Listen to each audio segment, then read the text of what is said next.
Urumuri rw'amahoro kuri uno wa kabiri rwatanguye kugendera muri komine Muyinga, intwara rumuri ziri kumwe n'abajeje intwaro hamwe n'abene gihugu bakoze ibikorwa byo gusasa ibeto mu nyubakwa igenewe ubwiherero bw'ahariko harobakwa inyubakwa y'ibiro bya komine Muyinga. Iyo nyubakwa kabigeretse kabiri.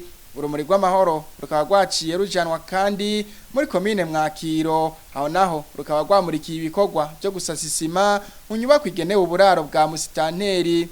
Urumuri rw'amahoro rukaba rwaciye rujanwa muri komine Buhinyuza, aho naho hakaba hakorera ibikorwa byo gusasa ivu mwibarabara riva kuri komine Buhinyuza rija muri zone Jarama. Abene gihugu bo muri komine Buhinyuza bakaba bagwakiranye ugweze.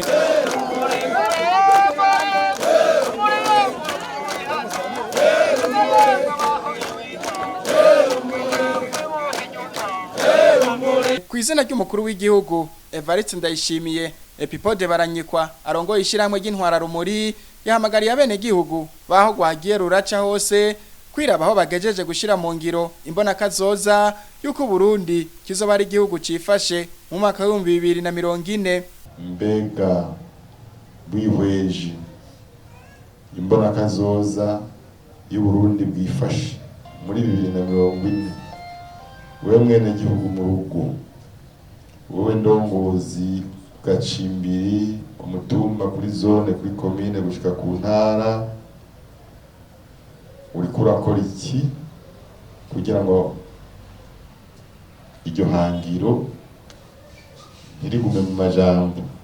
Impinduka zawe wateguye mu migambi usanganywe nizihe kugira ngo uhashike? Umwe wese mu byo asanzwe arangura, guhera ku murimyi gushika ku mukozi wa leta mbere n'uwikorero twiwe, igicapo twifuza nico cyuko twoba igihugu cifashe 2040. Ubona gute ugeze he? Utaravyumva naje ko aha ni mu gisagara hari byinshi byo gukora, hari abari mu gihugu hagati, komine hagati bafise byinshi byo gukora.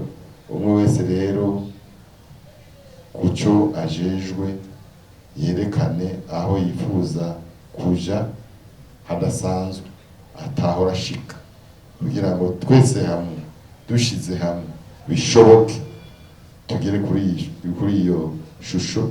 Urumuri rw'amahoro rukaba rwaciye rujanwa mu ntara ya Cankuzo, aho umuyobozi mwishikira mu biro bya Bumatari w'intara ya Muyinga yarushikirije Bumatari w'intara ya Cankuzo kuruzi Ruvubu rugabura intara ya Muyinga na Cankuzo.